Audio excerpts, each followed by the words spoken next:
जय हिंद दोस्तों भारत के दो गद्दार। हालांकि मैंने थोड़े दिन पहले एक और वीडियो बनाई थी कि अजीत डोभाल ने गद्दारों की पहचान बताई, लेकिन इसी गद्दारों की पहचान के बाद अगली वीडियो जो टॉपिक के ऊपर आ रही है या जो अब मैं बनाना चाह रहा हूं, हालांकि बना तो देनी चाहिए थी जनवरी के स्टार्टिंग में ही, लेकिन काफी दिन बाद मैं लेट हो काफी काम की वजह से मैं लेट हो गया। लेकिन असलियत में इन दो गद्दारों के बारे में जरूर हमारे को पढ़ना चाहिए, समझना चाहिए कि असलियत में इन दोनों की वजह से मामला है क्या खराब। तो दोस्तों देखो, यहां असलियत में दो गद्दार कौन कौन से हैं। एक गद्दार है एक गद्दार है ओवैसी और एक गद्दार है नरसिम्हानंद यति नरसिम्हानंद, या जो एक वो दो और भी हैं जिन्होंने गांधी को गाली बकी या जो भी। मैं इनके ऊपर डिस्कशन करना चाह रहा हूं कि असलियत में गद्दार कैसे हैं। लेकिन उससे पहले छोटी सी एक इन्फॉर्मेशन रिक्वेस्ट कि अगर आप हमारे इस चैनल को, मेरी वीडियोस को पसंद करते हैं तो चैनल को लाइक करें, सब्सक्राइब करें, शेयर करें, बेल आइकन जरूर दबाएं ताकि हमारी वीडियोस जल्द से जल्द आप तक पहुंच सकें। और दूसरा दोस्तों, अगर आप IAS PCS की तैयारी करना चाहते हैं तो हमारे NCERT के बैचेस स्टार्ट हो चुके हैं। जल्दी से जल्दी आप हमारे इन बैचेस से जुड़िए। ज्योग्राफी NCERT प्लस मैपिंग इसमें करवाई जाएगी। जितना जल्दी जुड़ेंगे उतना जल्दी आप लोगों को क्लासेस मिलेंगे। ऑनलाइन क्लासेस है, रिकॉर्डेड, 500 रुपीज पर मंथ इसकी फीस है। दोस्तों अब आ जाते हैं टॉपिक के ऊपर। टॉपिक है कि भाई ये दो गद्दार कैसे, और जिसको गुस्सा आ रहा है उसे आना चाहिए गुस्सा, लेकिन मेरी तर्क जो है, मेरे जो आर्ग्यूमेंट्स हैं उनको कट करने के बाद आपको ये गुस्सा आना चाहिए। देखिए, मैं बात कर रहा हूं देश की, कंट्री, और मेरा कंट्री है इंडिया। अब मैं इस इंडिया को कैसे देखना चाहूंगा, यूनाइटेड यानी एक, या डिवाइडेड बटा हुआ। इस यूनाइटेड और डिवाइडेड यानी एक होना और अलग होना, इन दो की जब मैं बात करता हूं तो मैं कहीं ना कहीं हिस्ट्री की बात करता हूं। मैं कहीं ना कहीं हिस्ट्री यानी इतिहास की बात करता हूं। इतिहास को जब आप उठाकर देख सकते हैं पूरे, कि बाहर से कोई भी अटैकर यानी आक्रमणकारी आया, अटैकर यानी आक्रमणकारी आया, इन्वेडर आया। अटैकर तो एक अलग चीज है, इन्वेडर आया, और ये जो भी इन्वेडर था, वो जो भी इन्वेडर था, चाहे उसमें महमूद गजनी हुआ, आप सोचकर देखिए, लगभग 10-12 हजार गुंडों लुटेरों की फौज लेके एक आदमी गजनी काबुल के आसपास से चलता है, पूरा पंजाब क्रॉस करता है, पूरा हरियाणा क्रॉस करता है, पूरा राजस्थान, मध्य प्रदेश, यूपी क्रॉस करता है, और उसके बाद गुजरात पहुंचता है। सोमनाथ टेम्पल को लूटता है। सोमनाथ टेम्पल यानी सोमनाथ के मंदिर को लूटता है। इसे मैप पे समझिए, ये आपके सामने एक मैप है, समझे। यहां पर काबुल है और यहीं पर कहीं पर गजनी होगा। यहां से वो आता है और सोचकर देखिए, पूरे पाकिस्तान को, पंजाब को, हरियाणा को, राजस्थान को, इन सब को लूटते हुए वो बढ़ता है सोमनाथ मंदिर। यहां पर, यहां सोमनाथ मंदिर को लूटता है और यहां से वापस भाग जाता है। कोई लुटेरा महज कुछ छोटी सी फौज लेके जब इतनी दूर आया और आपके महत्वपूर्ण मंदिर को लूटकर चला गया, इसके पीछे का कारण क्या हो सकता है? आप मोटे तौर पर देखेंगे तो इसके पीछे का कारण सिर्फ एक था कि उस समय पर हमारी डिवाइडेड सोसाइटी थी। हमारा जो समाज था वो विभाजित था, और वो इस हद तक विभाजित समाज था कि असलियत में बाहर से आने वाला कोई भी इन्वेडर या आक्रमणकारी था, उससे एक होकर लड़ने की जगह यहां पर हमारे राजा महाराजा जितने भी थे, इनकी आपस में दुश्मनियां बहुत ज्यादा थी। और वो इस हद तक ज्यादा थी आपस में दुश्मनी, इनकी आपस में दुश्मनी इस हद तक ज्यादा थी कि इन लोगों को सोमनाथ के मंदिर को लुट जाना गंवारा था। सोलंकी शासक भीम को अकेले लड़ना पड़ा, बाकी कोई राजा उसके साथ आकर खड़ा नहीं हुआ, उनको सिर्फ ये दिखाई दे रहा था, या वो केवल और केवल वो ये चाहते थे, वो केवल और केवल ये चाहते थे कि भाई कैसे ना कैसे करके वो जो सोलंकी शासक है वो खत्म हो जाए।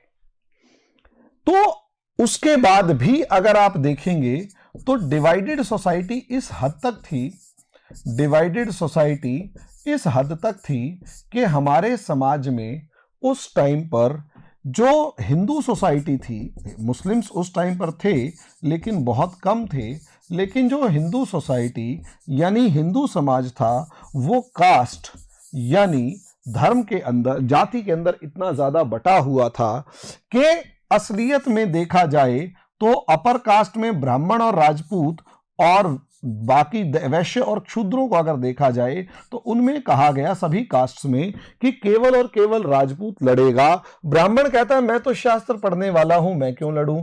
वैश्य कहता है मैं तो व्यापार करने वाला हूं, मैं क्यों लड़ूं। और क्षुद्र कहता है जब तुम ऊपर वालों ने मुझे कोई अधिकार ही नहीं दे रखा, मुझे इंसान ही नहीं समझते, तो मैं क्या करूं।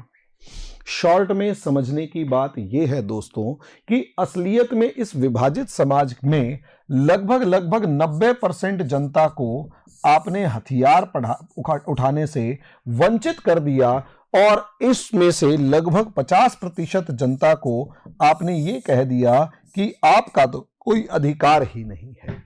जब यह कहा गया कि आपका कोई अधिकार नहीं है, जब यह कहा गया कि आपका कोई अधिकार नहीं है, तो इस अधिकार का सीधा सीधा मतलब यह था, जब कहा गया ना कि अधिकार नहीं है, तो अधिकार का सीधा सीधा मतलब यह था कि इस क्षुद्र समाज ने यह सोचना शुरू किया कि जब अधिकार ही नहीं है तो पड़े रहने दो, हम क्यों लड़ें और हम क्यों बोलें।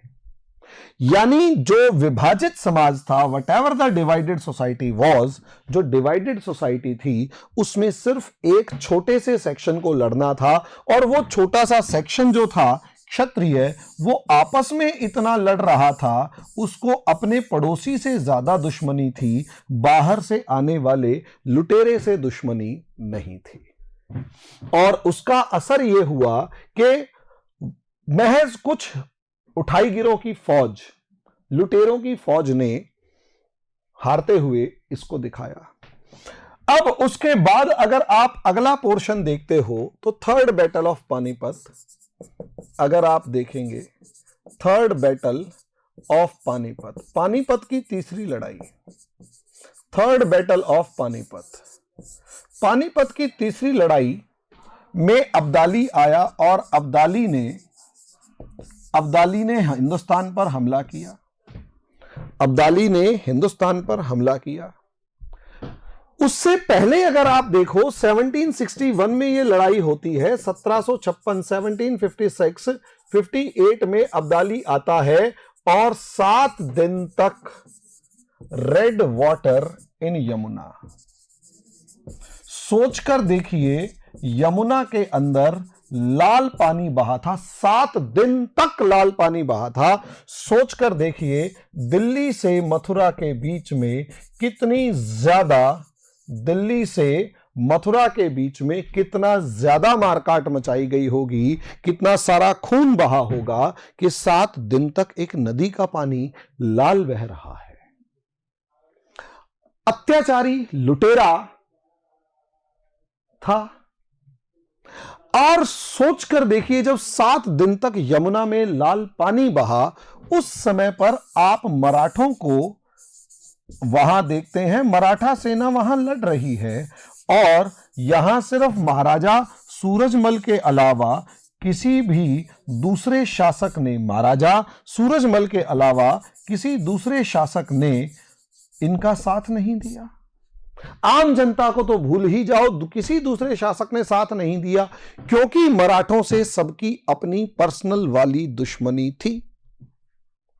इसलिए उन्होंने 7 दिन तक यमुना के पानी को लाल रंग में बहते जाना ठीक समझा, क्योंकि बहुत सौ को महाराजा सूरजमल से दुश्मनी थी।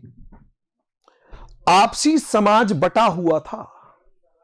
समाज बटे होने की वजह से, ये राजा महाराजा बटे होने की वजह से, मराठा शक्ति को खत्म करने के लालच की वजह से, रोहिल्ला सरदारों से लेकर, बंगश पठान से लेकर, नजीबुद्दौला से लेकर, सिराजुद्दौला अवध का से लेकर जितने भी थे वो सारे अब्दाली का साथ दे रहे हैं कि मराठों को मारो।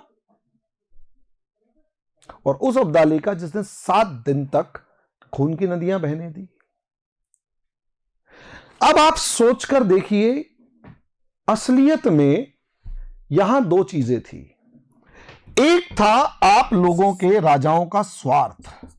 जब आपका स्वार्थ, आपके हित, आपके स्वार्थ, आपके हित मानवता से बड़े हो जाएं, ह्यूमैनिटी से बड़े हो जाएं, रियलिटी से बड़े हो जाए, आपकी सेल्फिशनेस, तो समझ लीजिए वहां से डिसास्टर आना नॉर्मल है। बर्बादी होगी ही होगी, डिसास्टर आएगा ही आएगा, तबाही और बर्बादी आएगी। यानी मेरा अभी तक मामला यह है कि मैं जिस इंडिया को देखना चाहता हूं वो इंडिया यूनाइटेड है, होना चाहिए।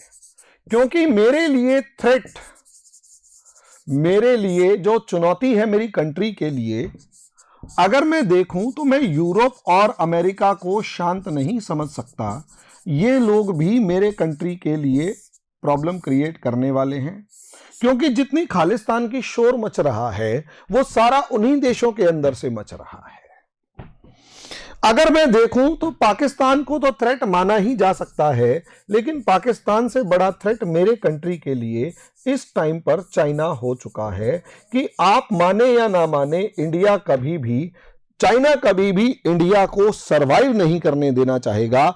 चाइना कभी भी इंडिया को तरक्की नहीं करने देना चाहेगा।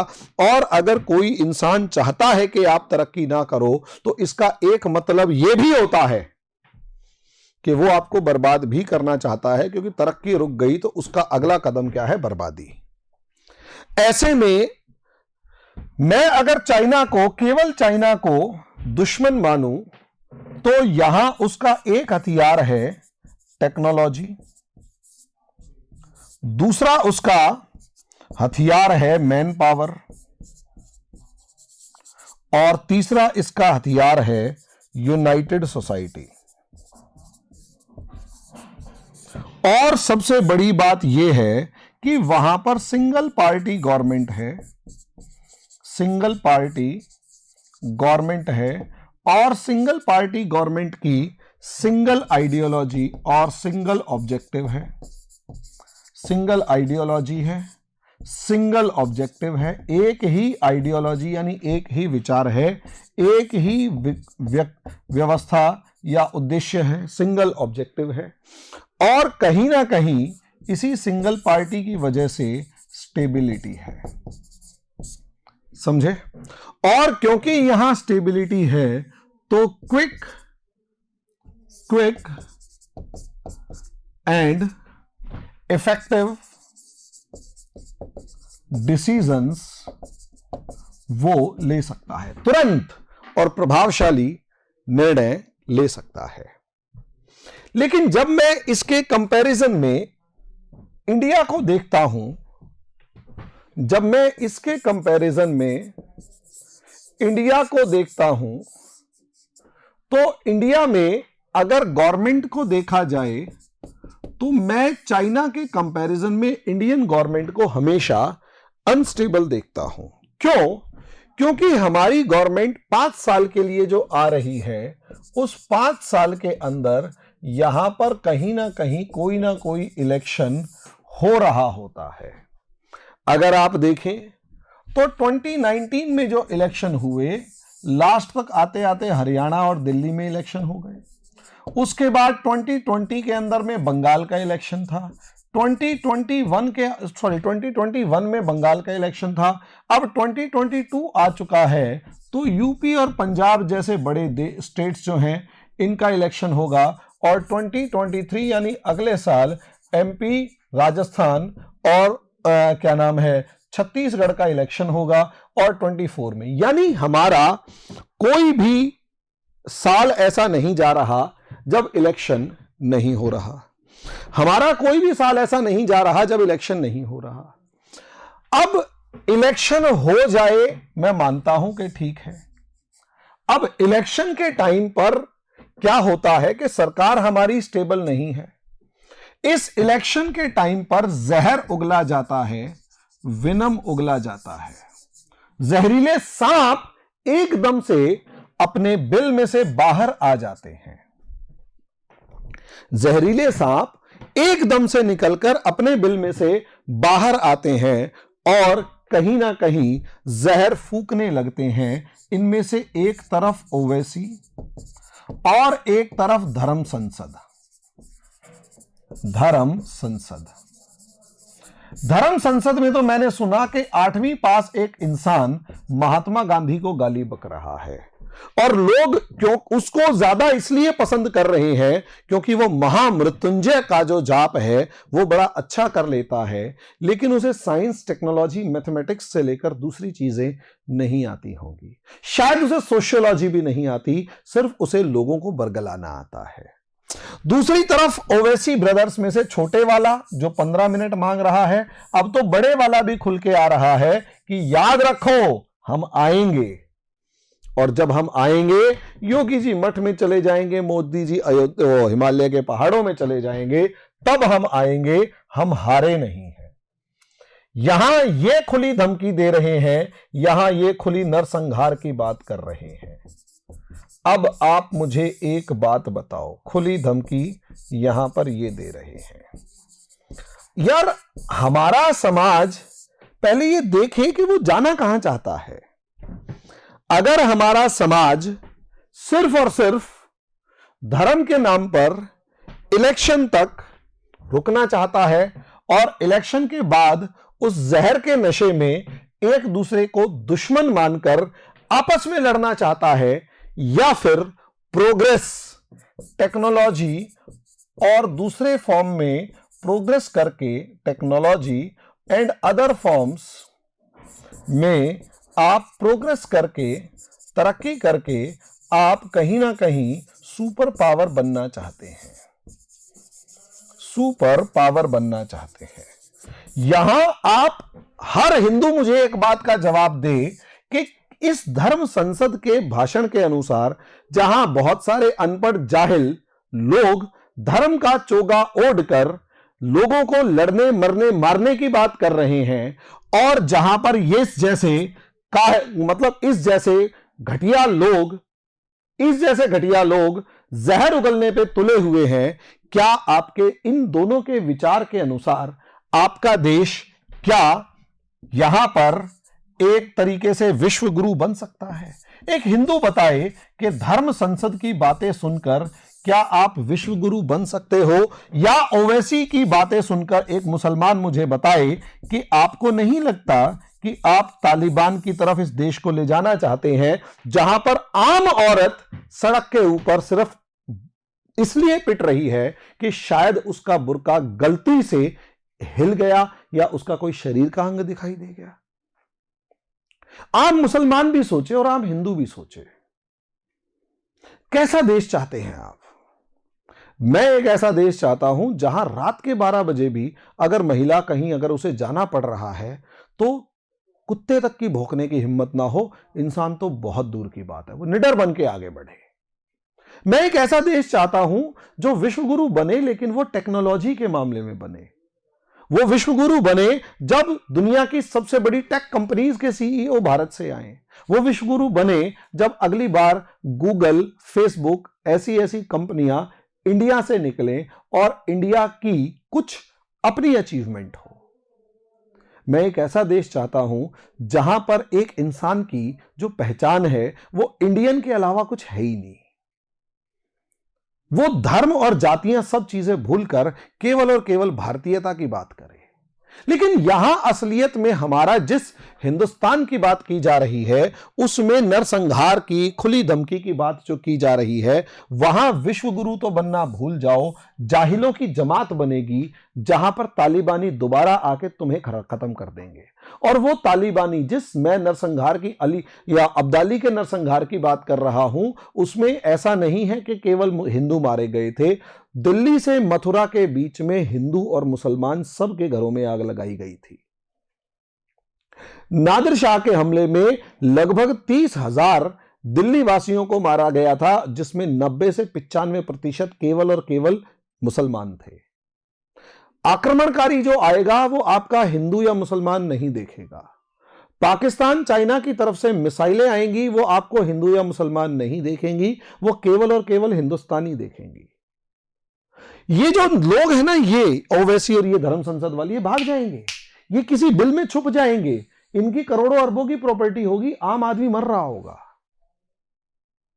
ये तो जहरीले कोबरा है भाई, ये तो गद्दार हैं। ये हमारे समाज को बांट के पैसा, मतलब समाज को बांट के वोट वसूल रहे हैं, पैसा इकट्ठा कर रहे हैं। और पैसा इकट्ठा करने के बाद जब हिंदुस्तान पर बुरा समय आएगा ना, ये जो नरसंहार की बात करने वाले हरामखोर है ना, ये सारे भागते हुए नजर आएंगे। ये ओवैसी जो हम आएंगे टाइप का कुत्ता जो भौंक रहा है ना, और 15 मिनट में मांगने वाला दूसरा कुत्ता जो भौंक रहा था, ये भाग जाएंगे दोस्तों। हम हिंदू और मुसलमान, आम हिंदू और आम मुसलमान जो गलियों में रह रहा है ना, उसके ऊपर बम पड़ेंगे, वो बर्बाद होगा। अब समझना हमें है कि इनको देख के हमें अपने आगे आने वाला जीवन चलाना है, या हमें अपने अनुसार अपना आगे आने वाला जीवन चलाना है। मेरी तो गुजारिश ये है, मैं तो हिंदुस्तानी हूं, मेरी कोई जाति नहीं है, कोई धर्म नहीं है, नाम केवल इतना है कि मैं बाकी सब में पहचाना जाऊं, इसके अलावा कुछ नहीं है। आप क्या हैं, आप बता दीजिएगा, कमेंट बॉक्स में जरूर लिखिएगा। धन्यवाद।